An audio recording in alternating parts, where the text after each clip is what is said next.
and have a lot of games that we're going to be going through this evening. And while we're playing the games, you guys get to choose what your action is. So if you win, if you lose, you can make your friends do jumping jacks, or maybe you're playing a drinking game. They got to drink a nice, yummy beverage, or maybe the kids got to do push-ups or run around the house, or maybe it's chores. I don't know. You choose. You choose the action that you want to just play along with our action games and the rules. So we have some competitions going on during the event. They're time sensitive during each of our events. So let's get a special guest out here now to explain what our first challenge is. So I want you guys to welcome here, back from the dead, Mr. William Shakespeare. Well, hello there. I don't know why I sound this way, but I was just dropping in and thought I'd explain a little challenge to you. Your challenge is to recreate a scene from any Shakespeare play out of any materials that you have on hand. We want to see Romeo and Juliet with salt and pepper shakers. We want to see Taming of the Shrew with Barbies. We want to see Midsummer Night's Dream with cats. I love cats. They're so tasty. Simply take a picture of your recreation and then submit it in the comments and reply to the rules before the end of the stream. Roughly an hour away to be eligible to win. Casey will be our judge, and you can win a growler with a fill from our very own Vishla Brewery, or a non-alcoholic alternative. If you aren't in Havre and you have no plans to visit here in the near future, then we will bequeath your prize to the next patron at Vishla. So now the rules are posted in the comments. Happy recreation, folks. Can't wait. Can't wait. Well, what do you know? Back from the dead, Mr. William Shakespeare. So let's get started. First up, for you, we have two readers performing segments from the comedies As You Like It and The Twelfth Night. But I'm going to let them introduce themselves. Hey everybody, my name is Paul Chirico. My apology, I didn't get the introduction. It didn't come through. I went to the University of Montana, did some work with Montana's Actors Theater about 7-8 years ago, and now I live in beautiful Los Angeles where it's like 90 degrees and my AC is not working. So, as you, I hope you enjoy a little bit of As You Like It. All the world's a stage, and all the men and women merely players. They have their exits and their entrances, and one man in his time plays many parts. His acts being 7 ages. At first, the infant mewling and puking in the nurse's arms. Then the whining schoolboy, with his satchel and shining morning face, creeping like snail, unwillingly to school. And then the lover, sighing like furnace, with a woeful ballad made to his mistress's eyebrow. Then a soldier, full of strange oaths and bearded like the pard, jealous in honor, sudden and quick in quarrel, seeking the bubble reputation even in the cannon's mouth. And then the justice, in fair round belly with good cap and lined, with eyes severe and beard of formal cut, full of wise saws and modern instances. And so he plays his part. The 6 age shifts into lean and slippered pantaloon, with spectacles on nose and pouch on side. His youthful hose well saved, a world too wide for his shrunk shank. And his big, manly voice turning again towards childish treble pipes and whistles in his sound. Last scene of all, that ends the strange, eventful history, is second childish mere oblivion, sans teeth, sans eyes, sans taste, sans everything. Fantastic. My name is Rye Pratt. I'm all the way out here in Colorado, Denver, Colorado to be exact. I used to live up in Havre though, and I used to participate in MAT quite a bit in quite a bit of different factions as well. So I'm here today to do a piece from Twelfth Night, doing the opening monologue by the Duke. So here we go.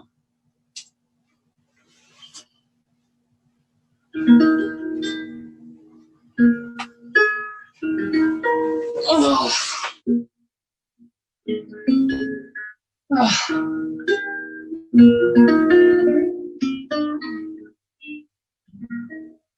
Oh, if music be the food of love, play on.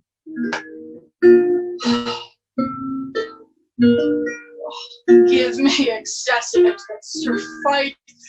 The appetite may sicken and so die.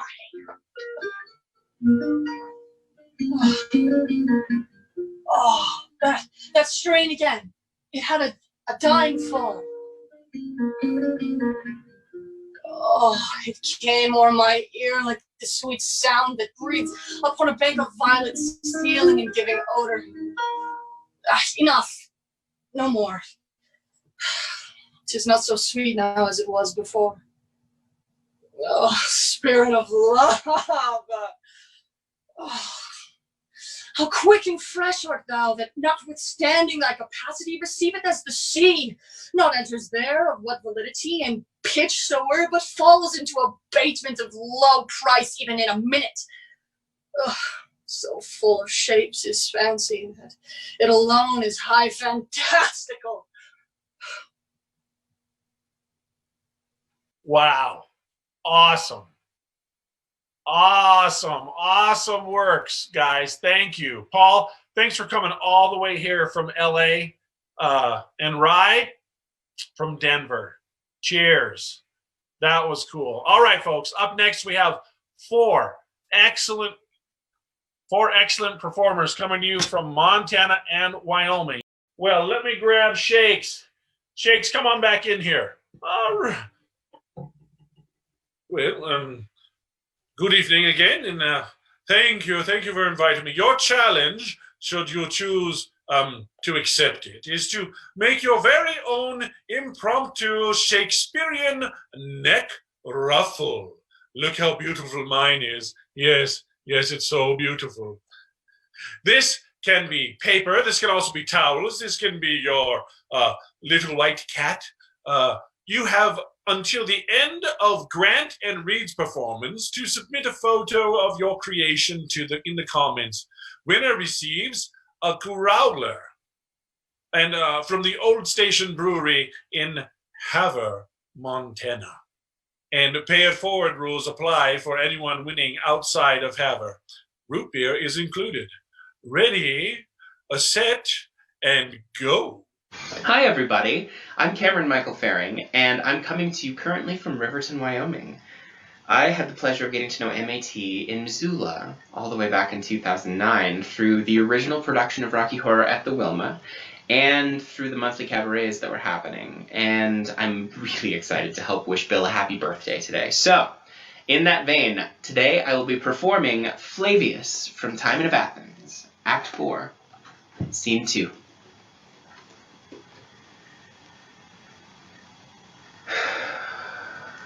Oh, the fierce wretchedness that glory brings us. Who would not wish to be from wealth exempt, since riches point to misery and contempt? Who would be so mocked with glory, or to live but in a dream of friendship? To have his pomp and all what state compounds, but only painted like his varnished friends. Poor honest lord, brought low by his own heart, undone by goodness. Strange, unusual blood when a man's worst sin is he does too much good. Who then dares to be half so kind again? For bounty that makes gods does still mar men. My dearest lord, blessed to be most accursed, rich only to be wretched, thy great fortunes are made thy chief afflictions. Alas, kind lord, he's flung in rage from this ingrateful seat of monstrous friends, nor has he with him to supply his life, or that which can command it. I'll follow. I'll inquire him out, and I'll ever serve his mind with my best will. Whilst I have gold, I'll be his steward still. Thank you. Happy birthday, Will. Take two. But hear you, my lord. Oh, what sayest thou, my lady? What is it carries you away? Well, my horse, my love, my horse. Out, you mad-headed ape! A weasel hath not such a deal of spleen as you are tossed with. In faith, I'll know your business, Harry, that I will. I fear my brother Mortimer doth stir about his title, and hath sent for you to line his enterprise. But if you go... So far afoot, I shall be weary. Oh, come, you parakeeto. Answer me directly with this question that I ask. Faith, I'll break thy little finger, Harry, and if thou wilt not tell me all things true. Way away, you trifler. Love, I love thee not. Oh! I care not for thee, Kate. This is no world to play with mammoths and to till with lips. Oh. We must have bloody noses and crack crowns, and pass them current too. God's me, my horse. Oh. What sayest thou, Kate? Oh. What would you have of me? Do you not love me?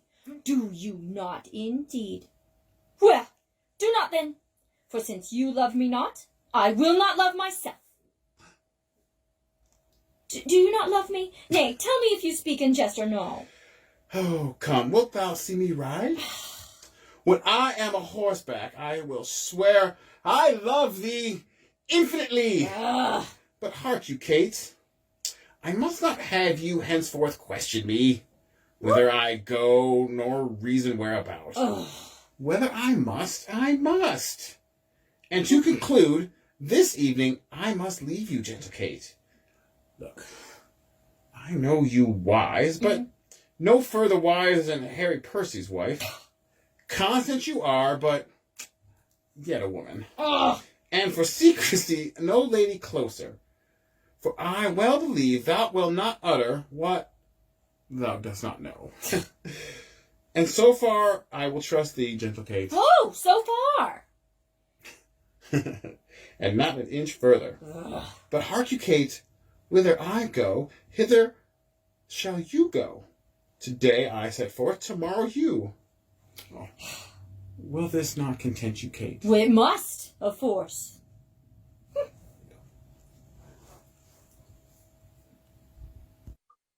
Why, how now, Dromio? Where runnest thou so fast? Well, do you know me, sir? Am I Dromio? Am I your man? Am I myself? Thou art Dromio, thou art my man, thou art thyself. I am an ass, I am a woman's man, and besides myself. What woman's man, and how besides thyself? Marry, sir, besides myself. I am due to a woman, one that claims me, one that haunts me, one that will have me. What claim lays she to thee? Marry, sir, such claim as you would lay to your horse, and she would have me as a beast. Not that I, being a beast, she would have me, but that she, being a very beastly creature, lays claim to me. What is she? A very reverent body, aye, such a one as a man may not speak of without saying, Sir, reverence. I have been lean luck in the match, and yet she is a wondrous fat marriage. How does that mean, a fat marriage? Marry, sir, she's the kitchen wench and all grease, and I know not what use to put her to, but to make a lamp of her, and run from her by her own light. I warrant her rags and the tallow in them will burn a Poland winter. If she lives till doomsday, she'll burn a week longer than the whole world. What complexion is she of? Swart, like my shoe, but her face nothing half so clean kept. For why she sweats, a man may go over shoes in the grime of it. Now, that's a fault that water will mend. No, sir, 'tis in grain. Noah's flood could not do it. What's her name? No, sir, but her name and 3/4, that's an L, and an L and 3/4 will not measure her from hip to hip. Oh, then she bears some breadth. No longer from head to foot than from hip to hip. She is spherical, like a globe. I could find out countries in her. And in what part of her body stands Ireland? Mary in her buttocks. I found her out by the bogs. Where's Scotland? I found it by the barrenness, hard in the palm of hand. Where's France? In her forehead, armed and reverted, making war against her hair. Where England? I looked for the chocolate Casey, crisp, I but think could it's time find for you no to talk whiteness again. in them. But I guess it stood in her chin by the salt ream that ran between France and it. Well, there you go. Where's How Spain? about those Faith, guys? I saw it not, but I felt it on her breath. Where America? The Indies? Oh, sir, Getting all upon kinds her of- nose, all over embellished with rubies and carbuncles, sapphires, declining the rich aspect to the hot breath of Spain, who sent whole armados of carracks to ballast at her nose. Where stood Belgium? The Netherlands? Oh, sir, I did not look so low. To conclude, this drudge or diviner laid claim to me, called me Dromio, and swore I was a shorterer, told me what privy marks I had about me, as the mark on my shoulder, the mole on my neck, the great war on my left arm, that I amazed ran from her as a witch, and I think if my breast had not been made of faith and my heart of steel, she had transformed me into a curtail dog and made me turn in the wheel. Go hie thee presently, post to the road, and if the wind blow any way from shore, it will not harbor in this town tonight. If any bark put forth, come to the mart, where I will walk till thou return to me. If everyone knows us, and we know none, 'tis time, I think, to trudge, pack, and be gone. As from a bear a man would run for life, so I fly from her that would be my wife. And what do you say there? We're getting there, aren't we? You know, this live thing, it's just fun. You never know what's going to happen. But here we are, back. Thank you. Thank you for all you performers. Now we're going to have a winner here. And let's see. Let's see. Oh, Glenn, I'm having a hard time understanding which one of these is the winner here of which prize. We got all kinds of them coming up here. So Morgan is helping generate all of our prize. She's monitoring all our comments and things. We want to say big shout out to Morgan. Thank you for that. And so looks like the winner is with her socks and masking tape and a wedding garter is looks like it's Lindsay Ratliff. Is that right? Lindsay Ratliff. Excellent. All you entries out there. Loved it. Up next now, we are spanning the globe. We're headed all the way to a reading in the United Kingdom. So let's go all the way to London. Hey guys, I'm Tara Zelke, and you may remember me from a few of MAT's productions, Wind in the Willows, Sister Act, and Sweeney Todd. I'm going to be reading from All's Well That Ends Well. I will be the Countess, and I'll be reading from Act 1, Scene 3. Even so it was with me when I was young. If ever we are nature's, these are ours, this thorn. Doth to our rose of youth rightly belong. Our blood to us, this to our blood is born. It is the show and seal of nature's truth, where love's strong passion is impressed in youth by our remembrances of days foregone. Such were our faults, or then we thought them none. Her eye is sick on't, I observe her now. Hi everyone, I'm Debbie Fallon. I'm from Reading in the UK. I go way back to RADA days with the lovely, fabulous Grant. And I also came over to Montana when, back in 2009, I think it was, I directed Someone Who Watched Over Me that Grant performed in. So shout out and hello to anyone that saw that production and might vaguely remember the English girl that came over and did some directing for you guys back all those many moons and many lifetimes ago. Really lovely for Grant to have asked me to do something for you today.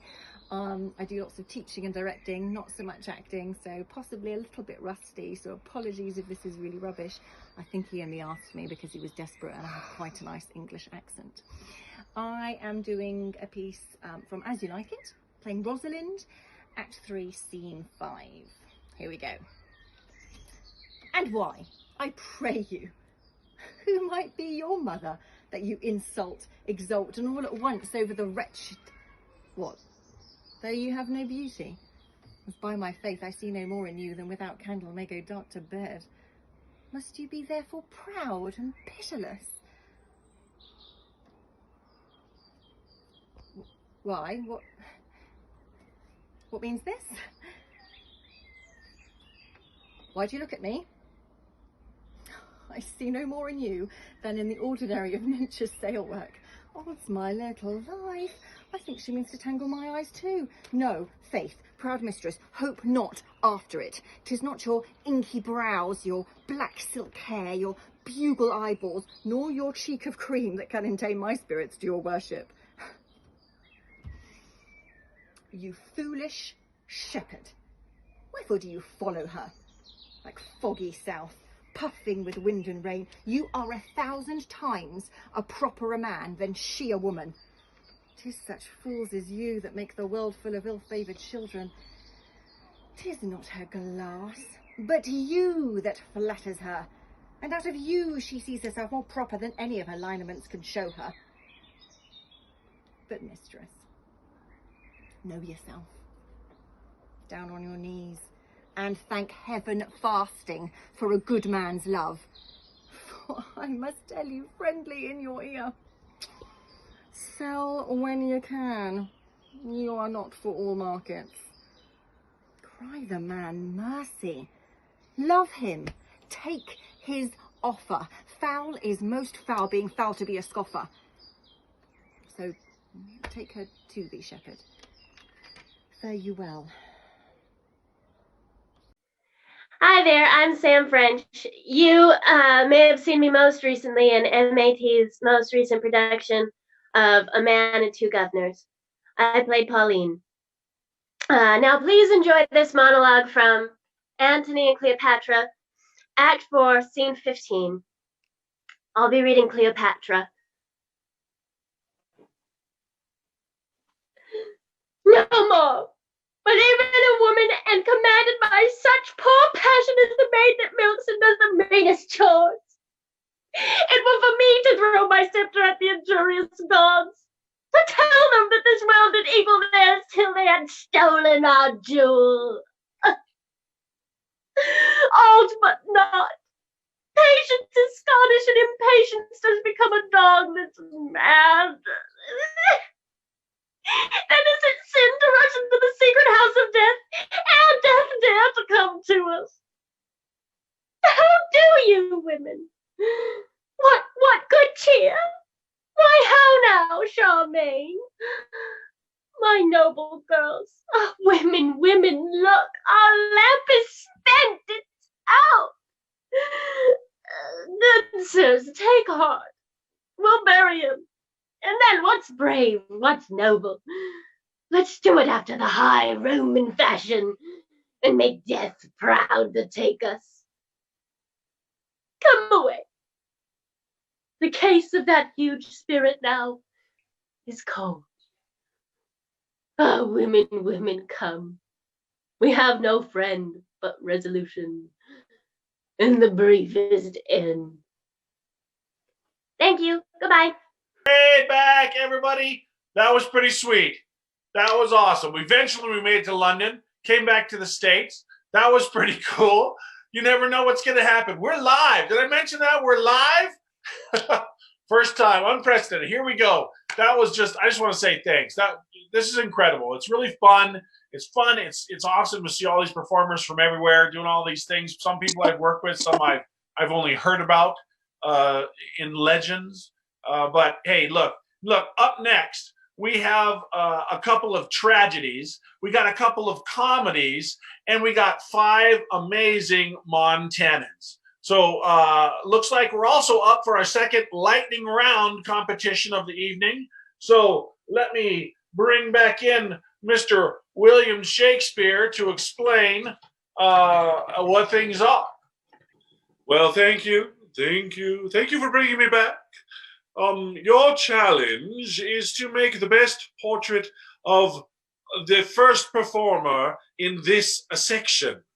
So get out your drawing pencils and get ready. You have until the end of Angela and Martin's performance to submit your work in the comments. The winner will receive a growler at Triple Dog Brewing in Havre, Montana, and be able to fill it or use their non-alcoholic alternative. Are you ready? Are you set? Here we go.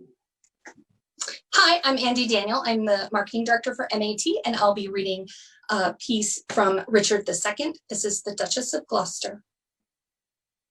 Finds brotherhood in thee no sharper spur? Hath love in thy old blood no living fire? Edward's 7 sons, whereof thyself art one, or as 7 vials of his sacred blood, or 7 fair branches springing from one root. Some of these 7 are dried by nature's course, some of those branches by the destinies cut, but Thomas, my dear lord, my life, my Gloucester, 1 vial full of Edward's sacred blood, 1 flourishing branch of his most royal root is cracked, and all the precious liquor spilt is hacked down, and his summer leaves all faded by envy's hand and murder's bloody axe.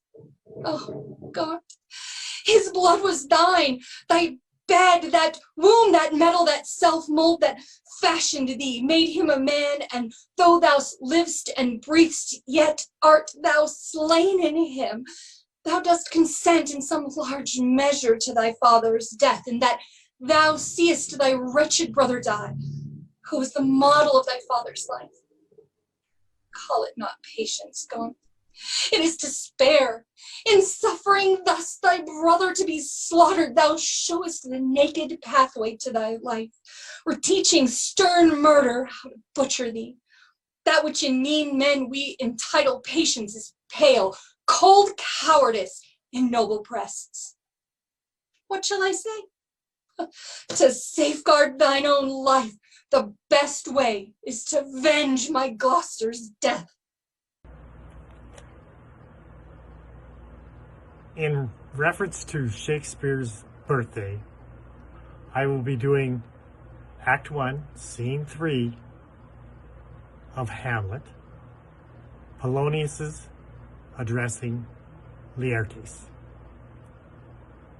Yet here, Laertes, aboard, aboard for shame. The wind sits in the shoulder of your sail, and you are stayed for. There. My blessings with thee, and these few precepts in thy memory. Look thou character, give thy thoughts no tongue, nor any unproportioned thought his act. Be thou familiar, but by no means vulgar. Those friends thou hast, and their adoption tried, grapple them unto thy soul with hoops of steel, but do not dull thy palm with entertainment of each new hatched unfledged courage. Beware of entrance to a quarrel, but being in, bear'st that the opposed may beware of thee. Give every man thy ear, but few thy voice. Take each man's censure but reserve thy judgment, costly thy habit, as thy purse can buy, but not expressed in fancy, rich, not gaudy. For the apparel oft proclaims the man, and they in France, of the best rank and station, are of a most select and generous chief in that. Neither a borrower, no a lender be, for loan oft loses both itself and friend, and borrowing dulleth the edge of husbandry. This above all, to thine own self be true, and it must follow as the night the day, thou canst not then be false to any man. Farewell, my blessing season this in thee. Happy birthday, Bill. Hi everyone, thanks for watching. I'm Amanda Dolph and I grew up in Havre, so I've been in quite a few MAT plays throughout my high school years until I went away to college. I also did the MAT summer internship program a few summers ago, and that was a really great experience. I was home for a little bit this fall, and so I participated in the 24-hour play festival for the first time. And anytime I'm home for a break, I make sure to go see an MAT show.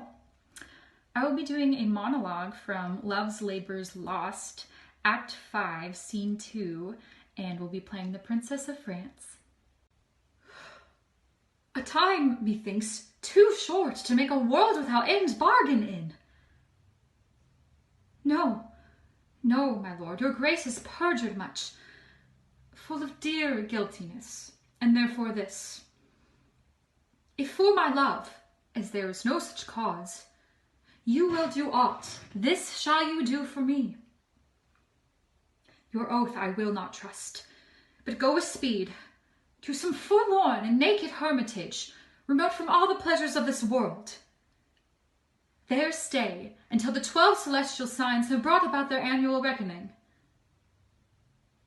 If this austere and sociable life change not your offer made in heat of blood, if frosts and fasts, hard lodging and thin weeds nip not the gaudy blossoms of your love,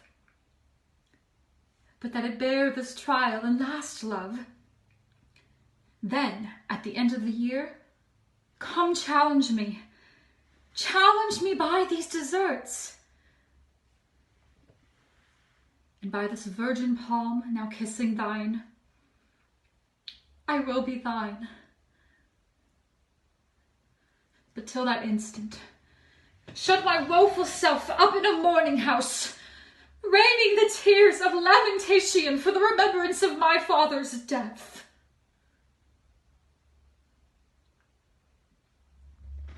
If this thou do deny, let our hands part, neither entitled to the other's heart. Give your worship good morrow. Good morrow, good wife. Not so, and please your worship. Oh, a good maid there. I'll be sworn, as my mother was the first hour I was born. I do believe the swearer. What with me? Shall I vouchsafe your worship a word or two? 2,000, fair woman, and I'll vouchsafe thee the hearing. There was one Mistress Ford, sir. I pray, come a little nearer this way. I myself dwell with Master Dr. Caius. Well on. Mistress Ford, you say? Your worship says very true. And pray, your worship, come a little nearer this way. I warrant thee, nobody hears. Look, mine own people. Mine own people? Are they so? Well, God bless them and make them his servants. Well, Mistress Ford, what of her? Why, sir, she's a good creature. Lord! Your worship's so wanton. Well, heaven forgive you and all of us, I pray. Mistress Ford, come. Mistress Ford! Mary, this is the short and the long of it. You have brought her into such a canary's nest. 'Tis wonderful. The best courtier of them all, when the court lay at Windsor, could never have brought her to such a canary. Yet there has been knights and lords and gentlemen with their coaches. I warrant you, coach after coach, letter after letter, gift after gift. Oh, smelling so sweetly, all musk and so rustling. I warned you, in silk and in gold, and in such elegant terms, and in such wine and sugar of the best and the fairest, that you would have won any woman's heart. And I warned you, they could never get an eye wink this morning of her. I had myself 20 angels this morning, but I defy all angels in any such sort, as they say, but in the way of honesty. And I warned you, they could never get her so much as a sip on a cup with the proudest of them all. All right. That was awesome. So, guys, there were some of our Montana actors. We had first, that was Andy Daniel, who's also running our tech tonight. She's doing an awesome job. She's probably lost a lot of hair because she keeps trying to pull it out, but she is doing really, really good. Thank you, Andy. That was an awesome performance. Then we heard from Sam Stewart. Beard's looking great, Sam. Then we heard from Amanda Dolph. Beautiful. She was the nice long blonde there. And, of course, all the way from, was that from New Jersey? Was that from Jersey? Were you from Jersey? I couldn't tell. That was Angela Murray and Martin Hope. By the way, Angela is starring in Mamma Mia, which is coming soon. As soon as we can get this dumb virus thing lifted and get that theater back open, come see Mamma Mia. All right, enough of our advertising there. So let's see. Here we go. If you need time, let's see. We're going to have to figure out a winner for that last competition. So let's see. Our winner here, I got it, came in. Mary Sue Davis, you're our winner. And apparently the only submission we had. You guys need to draw faster. Next time, maybe we should give you a little bit more prep time. You could have drawn it in anything, lipstick, blood, whatever you happen to have around. But hey, congratulations, Mary Sue. Now, next up, we have a Little Caesar and a lot of Henry and some much ado about nothing. It's coming from Havre, Texas, and California. So, although during our next segment, we have a lightning competition for those who aren't so artistic.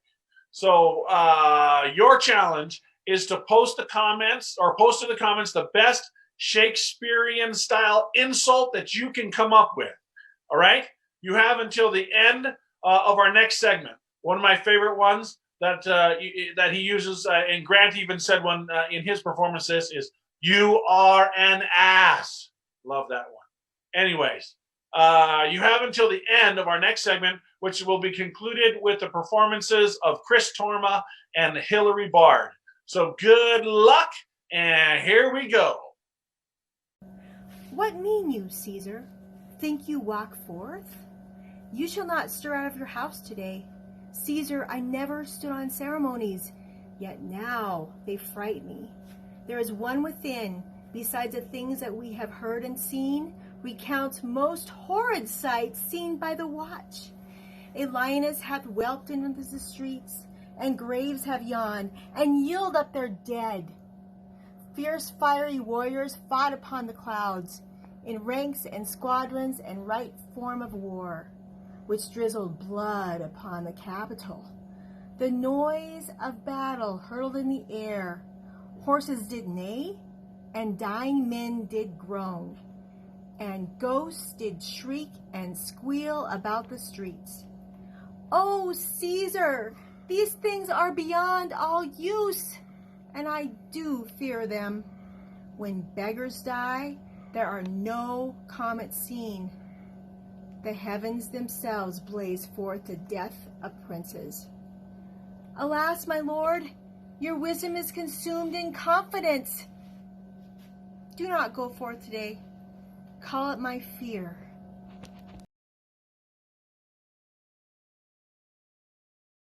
Hi, my name's Michelle Edwards. I am coming to you from my makeshift home studio office in Houston, Texas. I was with the Montana Actors Theater between 2008 and 2010. And today I'm going to perform, or attempt to perform, a monologue from Henry VI, Part 3, the character of Margaret. What? Was't you that would be England's king? Was't you that revelled in our parliament and made a preachment of your high descent?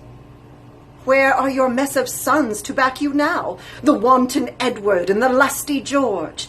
And where's that valiant crookback prodigy Dicky, your boy, who with his grumbling voice was wont to cheer his dad in mutinies?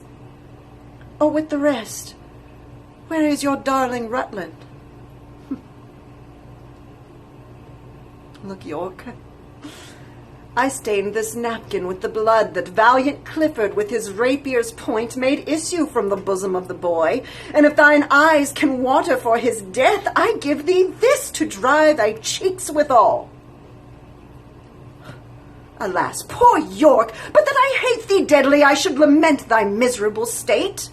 I prithee grieve to make me merry, York. What? Hath thy fiery heart so parched thine entrails that not a tear can fall for Rutland's death? Why art thou patient, man? Thou shouldst be mad, and I, to make thee mad, do mock thee thus. Stamp, rave, and fret, that I may sing and dance. Thou wouldst be feed, I see, to make me sport. York cannot speak unless he wear a crown. A crown for York! And lords, bow low to him. Hold you his hands whilst I do set it on.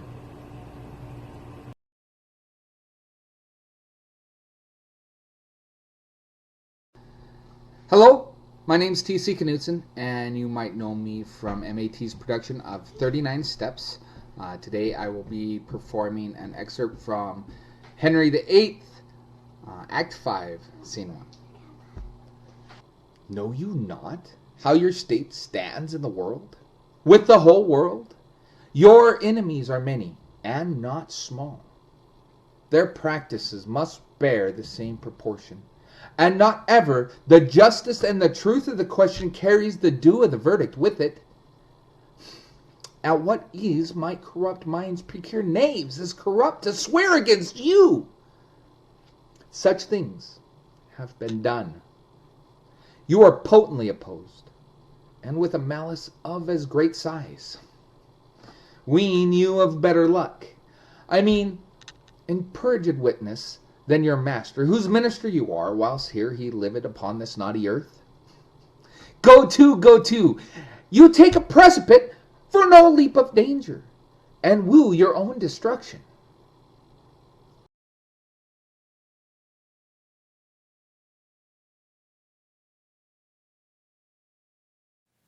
Hi, my name is Jeff Medley. I live in Missoula, Montana. I have been a part of MAT's production of Rocky Horror Show since 2009.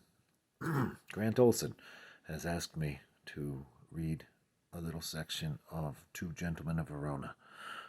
I'm unfamiliar with the play. I haven't read a lot of Shakespeare. Sorry, theater people. I think it's where Lance... Well, I know it is. It's about Lance. It's Lance talking to his dog, Crab. I'll have to read it sometime, this play. Here we go. When a man's servant shall play the cur with him, look you, it goes hard. One that I brought up of a puppy, one that I saved from drowning when 3 or 4 of his blind brothers and sisters went to it, I have taught him, even as one would say precisely, thus I would teach a dog.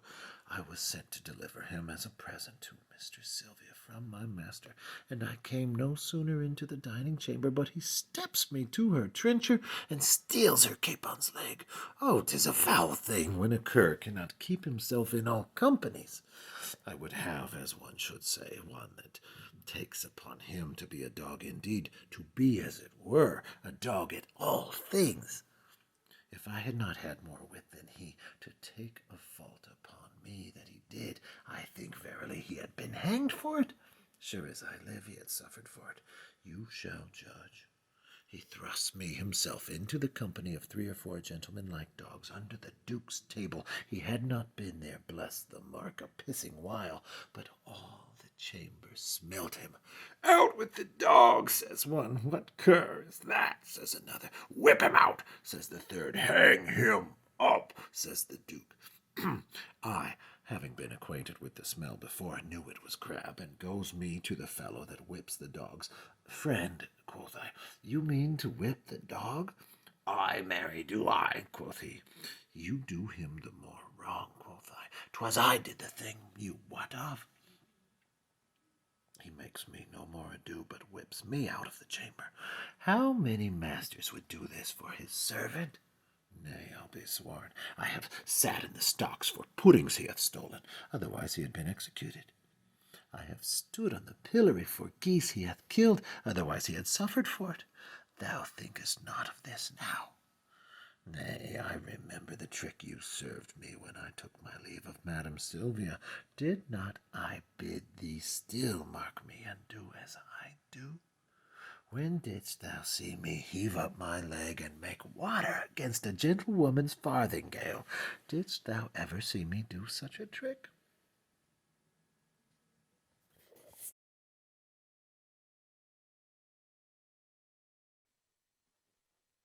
Well, hello there. I'm Mark Seahose, all the way from beautiful Hudsonville, Michigan, next to the great Lake Michigan. We're outside in this brisk air, and I'm going to read to you, from Winter's Tales, Act 3, Scene 3. I'll be the old shepherd. There were no age between 16, 3, and 20, or that youth would sleep out the rest. For there is nothing in between but getting wenches with child, wronging the ancient tree, stealing, fighting. Hark you now, would any but those boiled brains of 19 and 2 and 20 hunt this weather? They have scared away 2 of my best sheep, which I fear the wolf will sooner find than the master. If anywhere I have them, 'tis by the seaside, browsing of ivy. Good luck, and it be thy will. What have we here? Mercy's awns, a barn, a very pretty barn. A boy or a child, I wonder. Aye, pretty one, a very pretty one. Sure, some scape, though I am not bookish, yet I can read, waiting gentlewoman in the scape. This has been some stair work, some trunk work, some behind door work.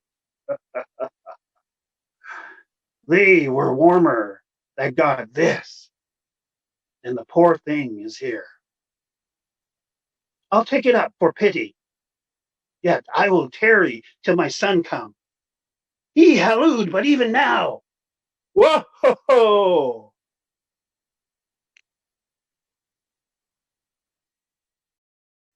All right. Thank you. That was live. That was Mark Seahose live from Michigan. Mark, we miss you.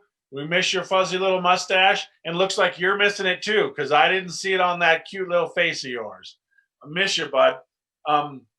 So that we want to give again shout outs there. That was let's see, we had Katie Evans. That was Mike Zook there, squished in the middle. Jeff, amazing performance there from that play you haven't read. And again, that was live Mark Seahose from Michigan. So before we get going again, we're going to have a little bit more of our Montana actors coming up here. We have our next lightning competition. So to announce that, let's bring on again Mr. William Shakespeare. Yes, thank you very much. I appreciate being here this evening. Your challenge is now to create the best spontaneous Shakespearean costume. Mine, created as you see here, by Ms. Angela Pratt. She did a wonderful job, don't you think so? Yes. Well, we want you to use towels and for capes or aprons and you can use, we need to look for crowns. You can use anything you want. Party hats, anything you can find around. We want to see your prom tiara, maybe your princess hats. We want your bed sheets and togas. We have until, or you rather, have until the end of Reed Reimer's performance to submit your entry. Happy costuming. Now, let's see. Do we have a winner yet from our last one? Looking for the results. We have, is that Bright Hemmer's Kids with the insults with "Thou art barbaric and sheep biting in ways even serpents are not." Although we had some awesome seconds, so we really appreciate you guys. So that was pretty awesome. Congratulations. And here we go into our next segments. So take her away.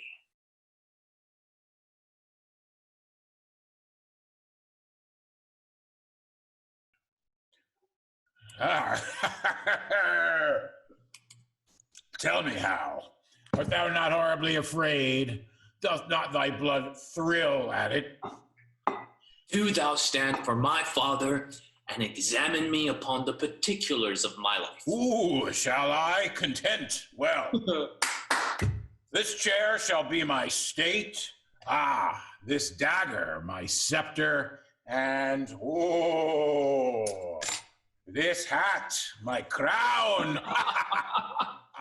Thy state is taken for a joined stool, thy golden scepter for a leaden dagger, and thy precious rich crown for a pitiful bald crown. Oh my, well on the fire of grace be not quite out of thee. Now shalt that be moved. Give me a cup of sack to make my eyes look red, that it may be thought I have wept. For I must speak in passion, and I will do it in King Cambyses' vein. Well, here's my leg. And here is my speech.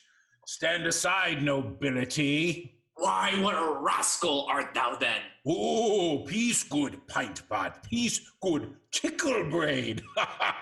Harry, I do not only marvel where thou spendest thy time, but how thou art accompanied.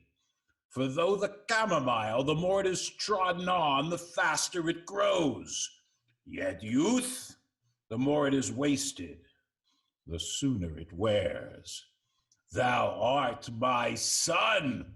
I have partly thy mother's word, partly my own opinion, but chiefly a villainous trick of thine eye, and a foolish hanging of thy nether lip. Thou dost warrant me. If then thou be son to me, here lies the point. Why, being son to me, art thou so pointed at? Shall the blessed Son of Heaven prove a micker and eat blackberries? A question not to be asked. Shall the Son of England prove a thief and take purses? A question to be asked. There is a thing, Harry, which thou hast often heard of, and it is known to many in our land by the name of pitch. This pitch, as ancient writers do report, doth defile. So doth the company thou keepest. For Harry, now I do not speak to thee in drink, but in tears, not in pleasure, but in passion, not in words only, but in woes also. And yet there is a virtuous man whom I have often noted in thy company, but I know not his name. What manner of man? And it like your majesty? Oh, a good portly man, i' faith, and a corpulent, of a cheerful look, a pleasing eye, and most noble carriage, and as I think his age some 50, or by her lady, inclining more to 60. And now I remember me. His name is Falstaff. Ah! If that man should be lewdly given, he deceiveth me.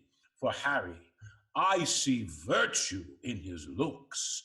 If then the tree may be known by the fruit as the fruit by the tree, then peremptorily I speak it. There is virtue in Falstaff. Him keep with, the rest banish. And tell me, thou naughty varlet, tell me, where hast thou been this month? Dost thou speak like a king? Now stand for me, and I'll play my father. Ooh, depose me? If thou does it half so gravely, so majestically, both in word and matter, hang me up by the heels for a rabbit sucker or a poulter's hair. Well, here. I am set. Ah, and here I stand. Judge, my masters. Now, Harry, whence come you?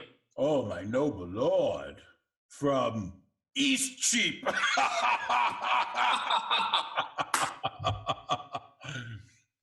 The complaints I hear of thee are grievous. Blood, my lord, they are false. I'll tickle ye for young prince, i' faith. Swearest thou, ungracious boy? Henceforth never look on me. Thou art violently carried away from grace. There is a devil haunts thee in the likeness of an old fat man. A ton of man is thy companion. Why dost thou converse with that trunk of humors, that bolting hutch of beastliness, that swollen parcel of dropsies, that huge bombard of sack, that stuffed cloak bag of guts, that roasted Manning tree ox with the pudding in his belly, that reverend vice, that gray iniquity, that father ruffian, that vanity in years. Wherein is he good? But to taste sack and drink it? Wherein neat and cleanly? But to carve a capon and eat it? Wherein cunning? But in craft? Wherein crafty? But in villainy? Wherein villainous? But in all things? Wherein worthy? But in nothing. Oh, I would your grace take me with you. Who means your grace? That villainous, abominable misleader of youth. Falstaff! That old white-bearded Satan. My lord, the man I know. I know thou dost. Oh, but to say I know more harm in him than in myself, or to say more than I know, that he is old, the more the pity, his white hairs to witness it. But there he is, saving your reverence. A whoremaster. By that I utterly deny. If sack and sugar be a fault, God help the wicked. If to be old and merry be a sin, then many an old host that I know is damned. If to be fat, to be hated, then Pharaoh's lean kine are to be loved. No more, my good lord. Banish Peto, banish Bardolph, banish Poins. But for sweet Jack Falstaff, kind Jack Falstaff, true Jack Falstaff, valiant Jack Falstaff, and therefore more valiant, being as he is old Jack Falstaff. Banish not him thy Harry's company. Barry, banish not him thy Harry's company. Banish plump Jack, and banish all the world. I do. I will.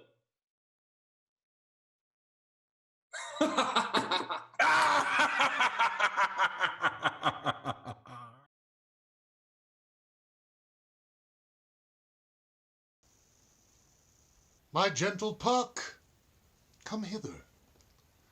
Thou rememberest since once I sat on a promontory, and heard a mermaid on a dolphin's back uttering such dulcet and harmonious breath that the rude sea grew civil at her song, and certain stars shot madly from their spheres to hear the sea maid's music? At that very time I saw, but thou couldst not, flying between the cold moon and the earth, Cupid all armed. A certain aim he took at a fair vestal throned by the west, and loosed his love shaft smartly from his bow, as it should pierce 100,000 hearts. Yet I might see young Cupid's fiery shaft quenched by the chaste beams of the watery moon, and the imperial votress pass it on, in maiden meditation, fancy-free. Yet marked I where the bolt of Cupid fell. It fell upon a little western flower, before milk-white, now purple with love's wound, and maidens call it love in idleness.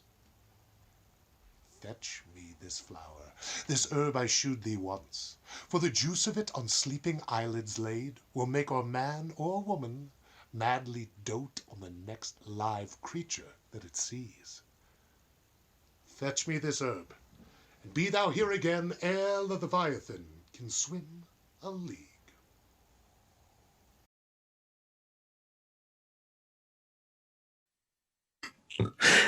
As you can see, the deep dark of the castle behind me, and as it is time for being able to get a costume from anywhere in the house, turns out a blanket can do to turn somebody into a dark, menacing figure.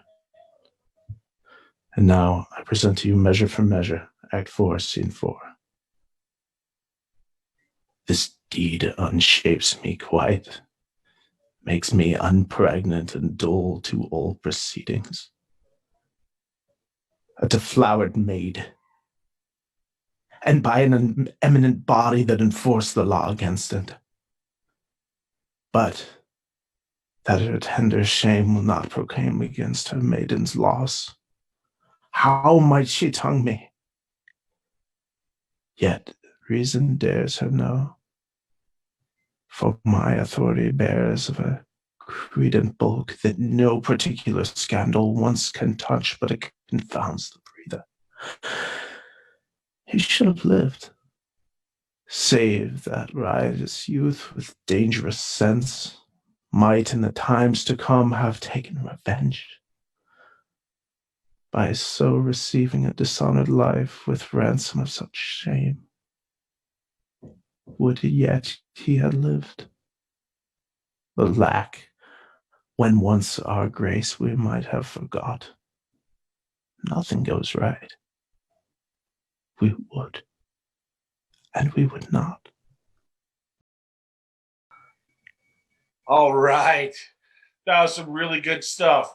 Look, that was Mitch Levine coming to us all the way from LA and RJ Cycling.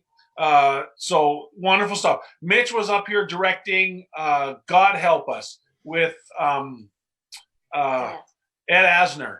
And also there was some other guy in there, and then Kate Hagen also starring in that one. And some other guy, I can't remember who his name just kind of escapes me at the moment. But hey, that was some pretty good stuff, guys. Hey, moving along here, we're gonna come up with a winner here as soon as we can. But man, creative stuff going out. Appreciate all this live junk coming out from LA. That was also, again, big hands to Paul, also down there in LA. Wonderful job, man. Hey, we're gonna move on. We have some kings, some merchants coming up next, and ending this segment again with Paul joining us again live in LA. So here we go on to Mr. Joe Ewell.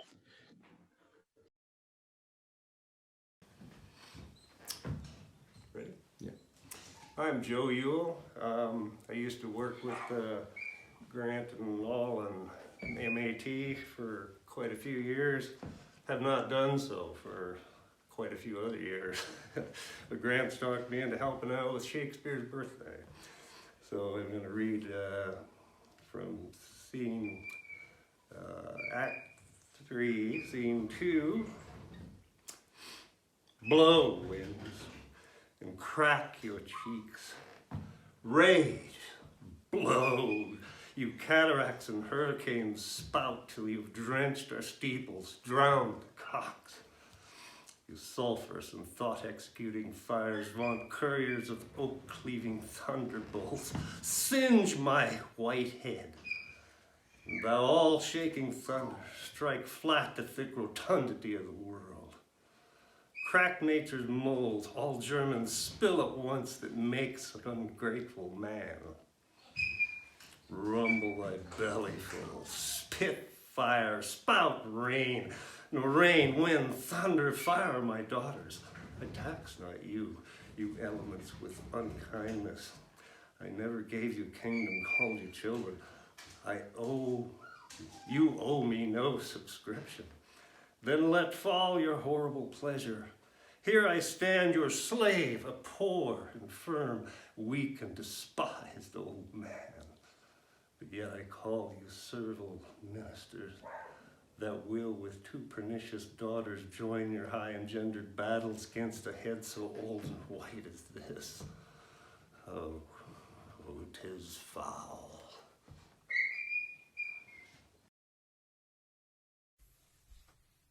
Hello, my name is Richard Leeds. Throughout high school, I acted and performed tech in various MAT plays. I currently reside in Billings, Montana. This evening, I'll be presenting a monologue as Lancelot Gobbo from The Merchant of Venice, Act 2, Scene 2. Certainly, my conscience will serve me to run from this Jew, my master. The fiend is at mine elbow and tempts me, saying, Gobbo, Lancelot Gobbo, good Lancelot, or good Gobbo, or good Lancelot Gobbo. Use your legs, take the start, run away.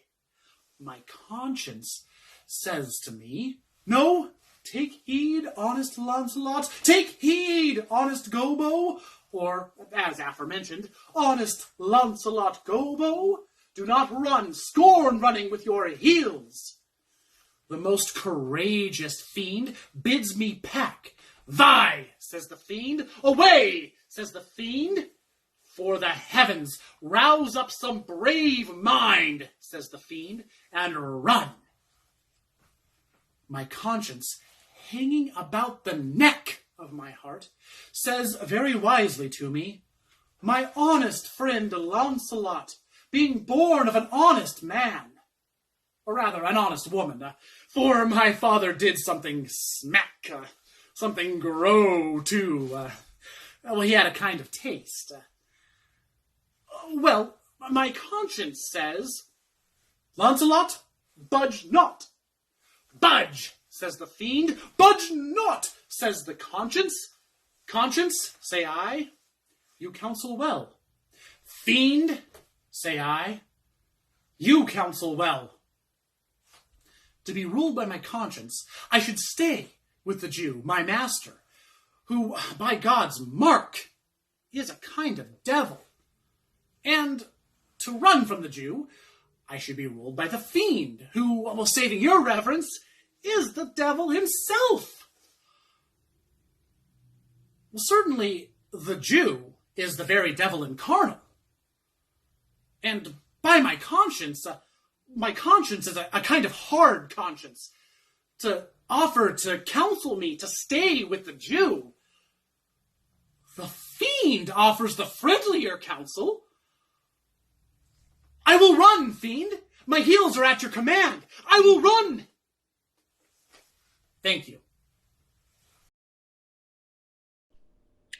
Good evening. My name is Kate Hagan. I've been involved with MAT for about 6 years as an actor, director, and costumer. I'm coming to you this evening from my kitchen table, very glamorous spot. I will be reciting Imogen's monologue from Cymbeline, Act 3, Scene 4. Why? I must die, and if I do not by thy hand, thou art no servant of thy master's. Against self-slaughter there is a prohibition so divine that cravens my weak hand. Come, here's my heart.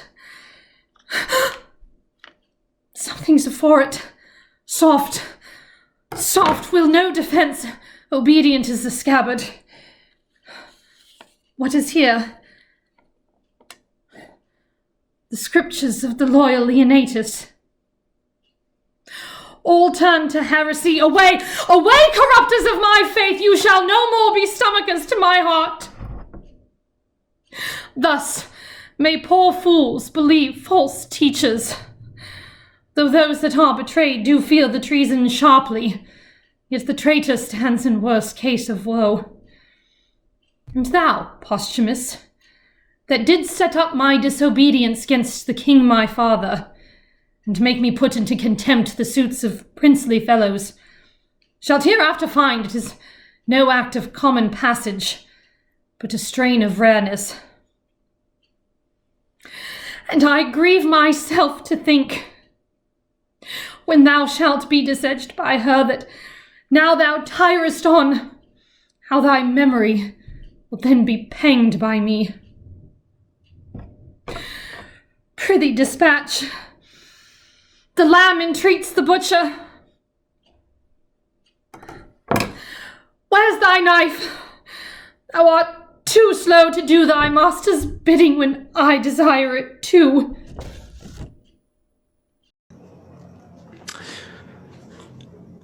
This is the beginning of Pericles, and I hope you all enjoy. See where she comes. Apparelled like the spring, graces her subjects and her thoughts. The kings of every virtue gives renown to men. Her face the book of praises, where is read nothing but curious pleasures, and from thrice sorrow were ever raised, and testy wrath could never be her mild complexion. You gods that made me man, and swain love that have inflamed desire in my breast to taste the fruit of yon celestial tree, or die in the adventure, be my helps, as I am son and servant to your will, to compass such a boundless happiness. Thank you. All right. That was awesome. Thanks, Paul. Love these live performances. It's awesome to have you guys on here. Paul's out there in LA and hopefully hitting it hard, buddy. Looking good. That was awesome. Hey, look, we got a winner. We got a winner to announce. Winner of the costume contest. You can see these costumes pasted on our Facebook page. And the winner we're going to say is Brian Gregorio. He's the winner. Or Greg, is it what? Is it Gregoire or Gregorio? I don't know. It says Gregorio on my little thing there. Did I say that wrong? It's Gregoire. Brian's laughing at me. Anyways, that is the winner, and you know who you are. I apologize for slaughtering anybody's name. I hope you're not taking any offense. He's giving me the thumbs up. So good. We're all good. We're all good. So, hey, moving on here. Look, looks like we've got another excellent lightning competition coming at you here. Your challenge is to make the best emoji interpretation of one of the next 4 scenes that you're going to see. So you get 1 per entry per human. You got 1 entry per human. So whatever emoji interpretation you can make, go ahead and post that in the comments or send it to our messenger or post it on our Facebook page. But anyways, so coming up next here, we're going to have a little bit of Romeo and Juliet.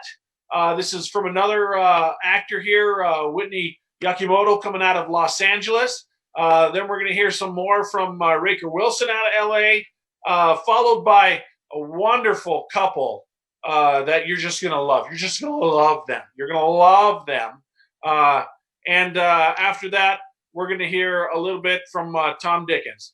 and he's coming all the way from the land down under. Here we go. Take it away. Hello, I am Whitney Wakimoto, and I was born and raised in Missoula, Montana, and I will be doing Juliet from Romeo and Juliet. Oh, Romeo, Romeo, wherefore art thou, Romeo? Deny thy father and refuse thy name, or if thou wilt not, be but sworn my love, and I'll no longer be a Capulet. 'Tis but thy name that is my enemy. Thou art thyself, though not a Montague. What's Montague? It is nor hand, nor foot, nor arm, nor face, nor any other part belonging to a man. Oh, be some other name. What's in a name? That which we call a rose by any other word would smell as sweet. And so Romeo would, were he not Romeo called, retain that dear perfection which he owes without that title. Romeo, doff thy name, and for that name which is no part of thee, take all myself. Hi, my name's Rager Wilson. I'm a Montana born and raised actor based out of Los Angeles, and I'll be performing Henry V, Act 3, Scene 1.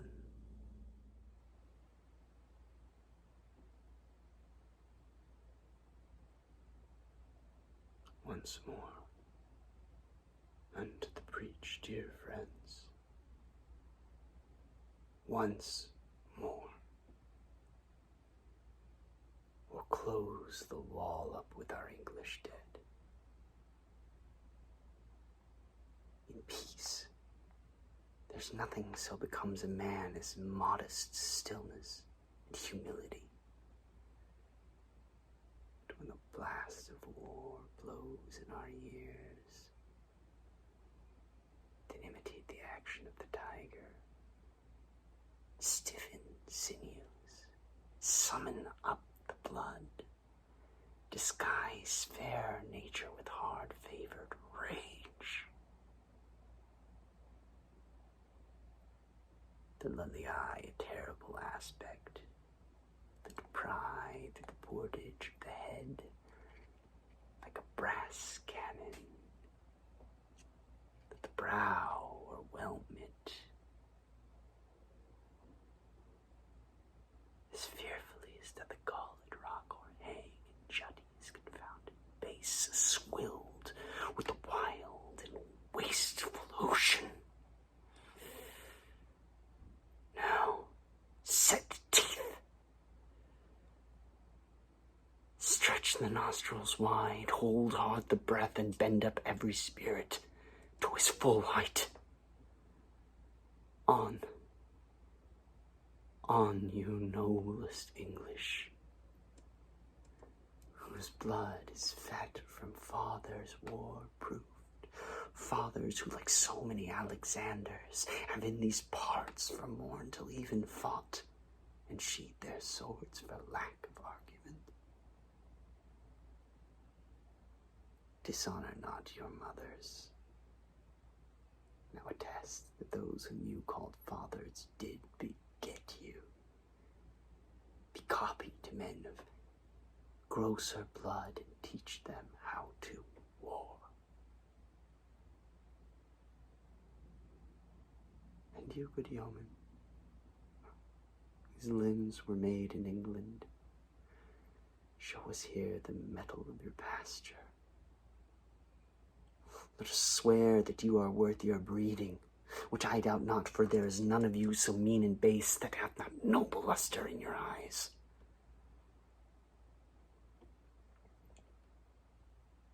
I see you stand like greyhounds in the slip, straining at the start. The game's afoot. Follow your spirit, and upon this charge cry, God for Harry, England, and St. George.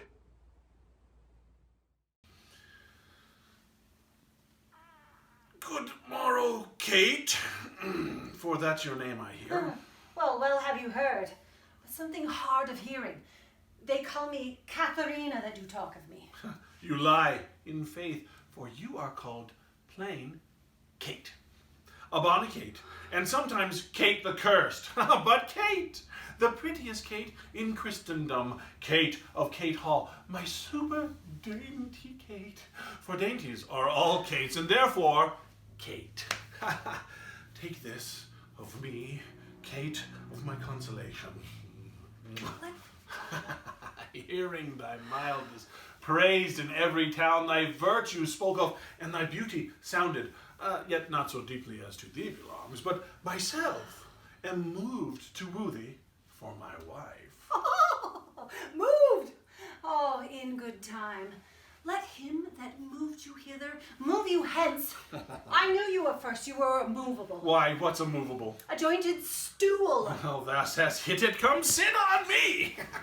Asses are made to bear, and so are you. Yes, well, women are made to bear, and so are you. No such jade as you, if you mean me. Yes, well, alas, good Kate, I will not burden thee, for knowing thee to be but a young and light... Too light for such a swain as you to catch. And yet as heavy as I should be. Should be? Should buzz. Ah, well taken like a buzzard. Oh, thou slow-winded turtle, shall a buzzard take thee? I for a turtle, and as he takes a buzzard. No, come, ye wasp. If you are too angry, in faith, you are way too angry.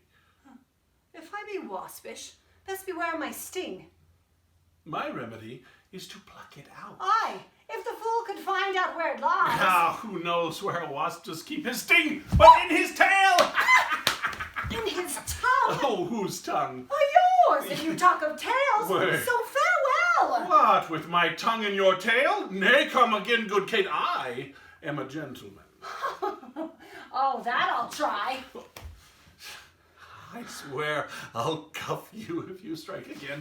So may you lose your arms. If you strike me, you are no gentleman. Well... And no gentleman with no arms. A herald, Kate? Oh, put me in thy books. Oh, what is your crest? A cock's comb? A combless cock. And Kate will be my hen. No cock of mine. You crow too like a crane. Nay, come, Kate, come. You must not look so sour. It is my fashion when I see a crab. Oh, well, then here's no crab, and therefore look not sour. Oh, there is. There is. Well, then show it me. Had I a glass, I would. We're done. Hi, my name's Tom Dickens. I am videoing in from Friarstown, which is a tiny little town in Victoria in Australia. My ties to Montana run long and deep. I studied acting for 6 months at the University of Montana in Missoula in 2005, and then came back again in 2007, and then back again in 2011. It's a beautiful part of the world, and I miss it dearly. Today, I have the honour of playing Philip the Bastard in King John, Shakespeare's most famous play that I knew heaps about before today. Definitely. This is from Act 1, Scene 1.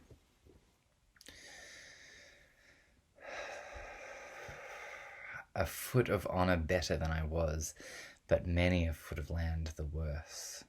Well, now can I make any Joan a lady? Good den, Sir Richard, good mercy, fellow. And if his name be George, I'll call him Peter, for new-made honour doth forget men's names. 'Tis too respective and too sociable for your conversion. Now your traveller, he and his toothpick at my worship's mess. When my nightly stomach is sufficed, why then I suck my teeth and catechize my picked man of countries. My dear sir, thus leaning on mine elbow I begin, I shall beseech you. That is question now. And then comes the answer like an ABC book. Oh, sir, says answer, At your best command, at your employment, at your service, sir. No, sir, says Question. I, sweet sir, at yours. And so Answer knows what Question would, saving in dialogue of compliment and talking of Alps and Apennines, the Pyrenean and the River Po. It draws towards supper in conclusion, so... But this is worshipful society, and fits the mounting spirit like myself, for he is but a bastard to the time that doth not smack of observation. And so am I, whether I smack or no, and not alone in habit or device, exterior form, outward accoutrement, but from inward motion to deliver sweet, sweet, sweet poison for the age's tooth, which, though I will not practice to deceive, yet to avoid deceit I mean to learn, for it shall strew the footsteps of my rising. But who comes in such haste in riding robes? What woman post is this? Hath she no husband that will take pains to blow a horn before her? To be continued. Well, that is wonderful, I must say. Hey, didn't you think that one gentleman being so rude to that lady was quite familiar? Yes, I think I've seen him somewhere before. Haven't you? Once. Well, we will be announcing winners here shortly, but I have a hunch that we're going to need a minute to reinterpret all of your emojis, and stay tuned for our emoji winner. In our next segment, we have 4 talented performers for you, joining us from Montana, Arizona, Washington, are Serena Hart, Katie Burke, Pam Weiss, and Michael Butterworth. But before we go to them, let me just say thank you for all that have been in tonight. I wanted to give a special shout out to Paul. He is going to be seen on Penny Dreadful soon, and was seen last week on The Rookie on ABC. So congratulations to you, Paul. Now, on to our next. Hello, my name is Serena Hart in Whitefish, Montana, and I'm an actor with Montana Actors Theater. And for the Bard's birthday, I will be doing a monologue from Act 2, Scene 3 of Titus Andronicus, playing the part of Aaron. Happy birthday, Bard. Madam, though Venus governs your desires, Saturn is dominator over mine. What signifies my deadly darkening eye? My silence, my cloudy melancholy, my fleece of woolly hair that now uncurls even as the otter doth unroll to do her fatal execution. No, madam, these are no venereal designs. Vengeance is in my heart. Death is in my hand, and blood and revenge hammering in my head. Hark, Tamora, Empress of my soul, which hopes for no more heaven than rests in thee. This is the day of doom for Basinius. His Philomel must lose her tongue tonight. Thy sons make pillage of her chastity, and they wash their hands in Basinius's blood. Seest thou this letter? Take it up, I pray thee, and give to the king this fatal plotted scroll. Question me no more. We are espied. Here comes a parcel of our hopeful booty, which dreads not yet their lives' destruction.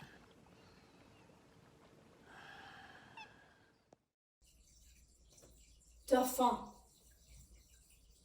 I am by birth a shepherd's daughter. my wit untrained in any kind of art. Heaven and Our Lady gracious hath it pleased to shine on my contemptible estate. Lo, whilst I waited on my tender lambs, and Tucson's parching heat displayed my cheeks, God's mother deigned appear to me, and in a vision full of majesty, willed me to leave my base vocation and free my country from calamity. Her aid she promised and assured success. In complete glory she revealed herself. And whereas I was black and swart before, with those clear rays from which she infused on me, that beauty I am blessed with which you see. Ask me what thou canst possible, and I will answer unpremeditated. My courage try by combat if thou darest, and thou shalt see that I exceed my sex. Resolve on this, thou shalt be fortunate if thou receive me as thy warlike mate. I'm Jay Pyatt, and I've been with MAT since the beginning. This is Act 1, Scene 1 of Richard III. Now is the winter of our discontent made glorious summer by the sun of York, and all the clouds that lowered upon our house in the deep bosom of the ocean buried. Now are our brows bound with victorious wreaths, our bruised arms hung up for monuments, our stern alarms changed to merry meetings, our dreadful marches to delightful measures. Grim-visaged war hath smoothed his wrinkled front, and now, instead of mounting barbed steeds to fright the souls of fearful adversaries, he capers nimbly in a lady's chamber to the lascivious pleasing of a lute.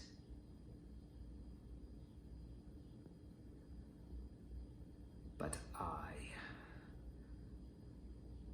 that am not shaped for sportive tricks, nor made to court an amorous looking glass. I, that am rudely stamped, and want love's majesty to strut before a wanton ambling nymph. I, that am curtailed of this fair proportion, cheated of feature by dissembling nature, deformed, unfinished, sent before my time into this breathing world, scarce half made up, and that so lamely and unfashionable that dogs bark at me as I halt by them. Why, I, in this weak and piping time of peace, have no delight to pass away the time, unless to see my shadow in the sun, and descant on mine own deformity.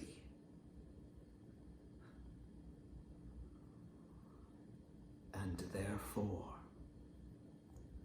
since I cannot prove a lover to entertain these fair, well-spoken days, I am determined to prove a villain, and hate the idle pleasures of these days.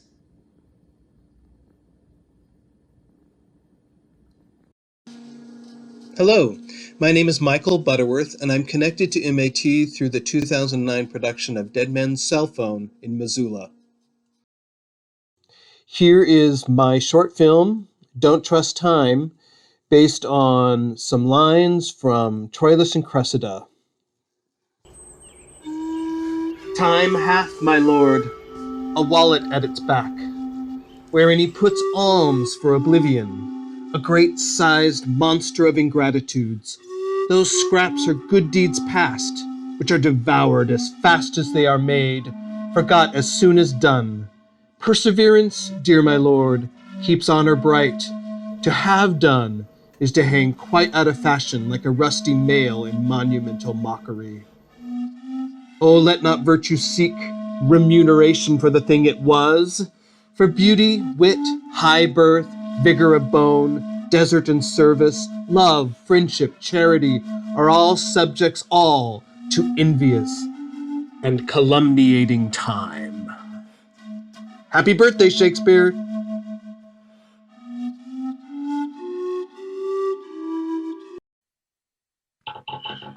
All right. So here we go. We got to announce the winner of our last emoji challenge, and that was Dominic or Kobe Pre-Putton with their Romeo and Juliet emoji summary. Congratulations. Looks like we're starting to wind down here. We got a few more performances left. So we're going to announce our last challenge here. So our very last challenge of the night is to come up with your best fake Shakespeare fact that you can. So you got to give me a fact about Shakespeare that is absolutely 100% not true. All right? It needs to be absurd. It needs to be ridiculous. And most importantly, it needs to be fake. You have until the end of these segments to get everything submitted in here. So here we go. Hi, everybody. I'm Brian. I'm coming to you from Missoula. I have worked with MAT for many, many years, all the way back as far as 1998. And so I'm going to do a piece, some verse that I put together from Coriolanus. Amen, sir, to my poor unworthy notice. He mocked us when he begged our voices. Certainly he flouted us downright. Did you perceive he did solicit you in free contempt when he did need your loves? And do you think that his contempt shall not be bruising to you when he hath the power to crush? Why, had your bodies no heart among you? Or had you tongues to cry against the rectorship of judgment? Get you hence instantly and tell those friends they have chose a consul that will take their liberties, make them of no more voice than dogs that are as often beat for barking and therefore kept to do so. Let them go on. This mutiny were better put in hazard than stay past doubt or greater. If, as his nature is, he fall in rage with their refusal, both observe and answer the vantage of his anger. Let them assemble, and on a safer judgment, all revoke your ignorant election, enforce his pride and his old hate onto you. Besides, forget not with what contempt he wore the humble weed. How in his suit he scorned you, but your love, thinking upon his services, took from you the apprehension of his present portents, which most gimminly, ungravely, he did fashion after the invertebrate hate he bears you.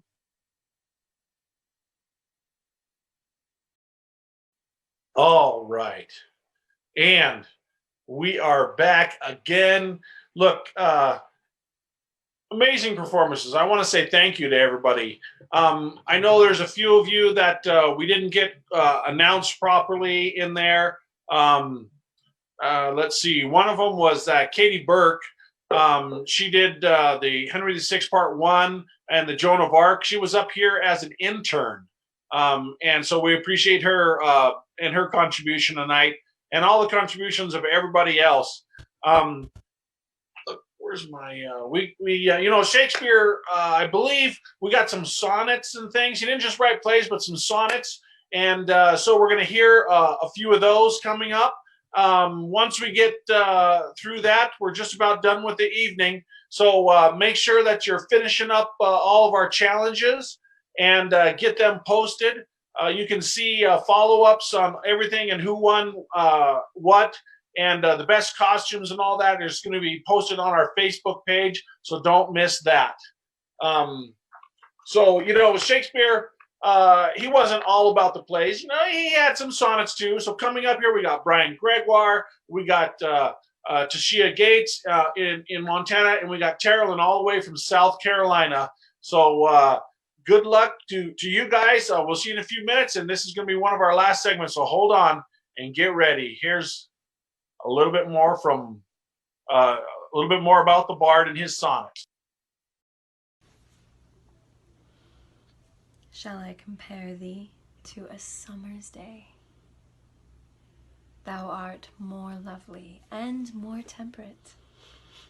Rough winds do shake the darling buds of May, and summer's lease hath all too short a date. Sometime too hot the eye of heaven shines, and often is his gold complexion dimmed. And every fair from fair sometime declines by chance or nature's changing course untrimmed.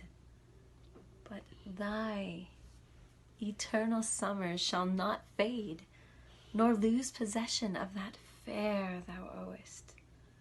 Nor shall death brag thou wanderest in his shade, when in eternal lines to time thou growest. So long as men can breathe or eyes can see, so long lives this, and this gives life to thee. Hi, my name is Terrellin Ryder. When I was living in Missoula, Montana, I was known as Terrellin Tanner. I earned my MFA from the University of Montana in 2009, and in the 3 years that I worked and studied there, I got to see a lot of productions by MAT, even got to participate in a few, my favorite being Dead Man's Cell Phone, directed by the incredible Dr. Butterworth. So today for Shakespeare's birthday, I decided to share a sonnet, one of my favorites. It's Sonnet 90. Instead of doing a reading, I thought I would do more of an interpretive performance of it. So here goes, and I hope you enjoy it. Okay.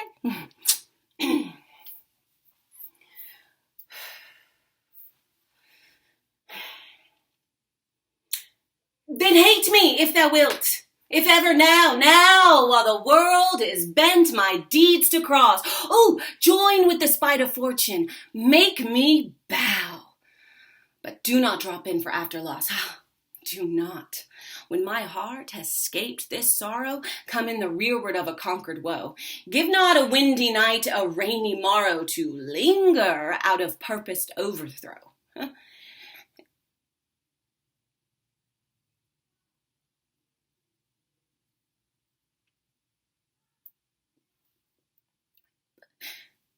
if thou wilt leave me, do not leave me last, when other petty griefs have done their spite.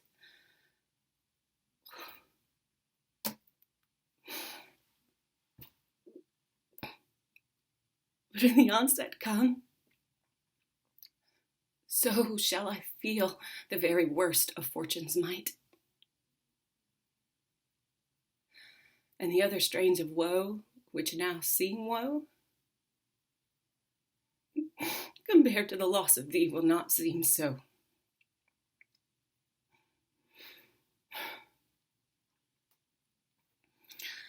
Thank you, Sonnet 90 by Terrellin Ryder. I hope you enjoyed it. My hair looks fun. Folks, we've come almost to the end. We got one more segment left for you. I want to start announcing. We'll announce all of our winners again at the end, and you'll see them all posted on our Facebook page. But before we get to everything else, I want to turn some time over to our artistic director for Montana Actors Theater, Mr. Grant Olson. Hello, everybody. Thank you for joining us. Right now, you've seen 34 or 35 of Shakespeare's 37 plays. So we've got two left of new plays and one last goodbye from Shakespeare coming up. I just wanted to give a quick shout out to all of the actors who performed live. Brian Gregoire, Mark Sehos, Paul Cherico, Rye Pratt, and Sam French. They stayed on and sat with us and played live with us. Everybody else who recorded things, interesting backgrounds, great bits of Shakespeare. We've seen one section from almost every bit of Shakespeare, and by the end of the night, we'll have seen one from every bit of Shakespeare, including Henry VIII, which is not often performed. Coming up, though, the very next thing we have is very dear to my heart.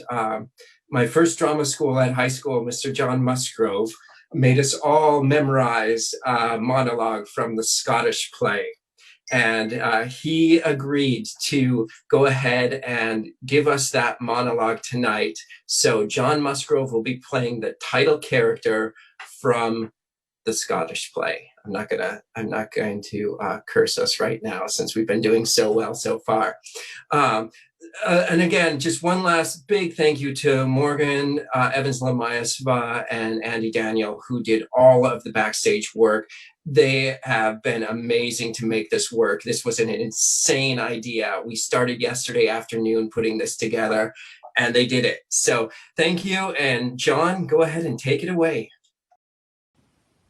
Tomorrow and tomorrow and tomorrow creeps in this petty pace from day to day till the last syllable of recorded time, and all our yesterdays have lighted fools the way to dusty death. Out, out, brief candle. Life is but a walking shadow, a poor player that struts and frets his hour upon the stage, and then is heard no more. It is a tale told by an idiot, full of sound and fury, signifying nothing. My name is Chad Zelke. You may recognize me from my last MAT performance, The Glass Menagerie. I will be performing a monologue from the play The Tempest, written by William Shakespeare, Act 4, Scene 1, as Prospero. Thank you. Cheer up. Our revels now are ended. These, our actors, as I foretold you, were all but spirits, and have melted into air, into thin air. And like the baseless fabric of this vision, the cloud-capped towers, the gorgeous palaces, the solemn temples, the great globe itself, yea, all which it inherit, shall dissolve. And like this insubstantial pageant faded, leave not a rack behind, for we are stuff that dreams are made on, and our little lives are rounded with a sleep. Forgive me, sir, for I am vexed. My old brain is troubled. Forgive my infirmity. If you do so, please retire into my cell and there repose. A turn or two I will walk, to ease my beating mind. If we shadows have offended, think but this, and all is mended, that you have but slumbered here when these visions did appear. And this weekend idle theme, no more yielding, but a dream. Gentles, do not reprehend. If you pardon, we will mend. And as I am an honest puck, if we have honored luck. Now, to scape the serpent's tongue, we will make amends ere long. Else the puck a liar call. So good night unto you all. Give me your hands if we be friends, and Robin shall restore amends.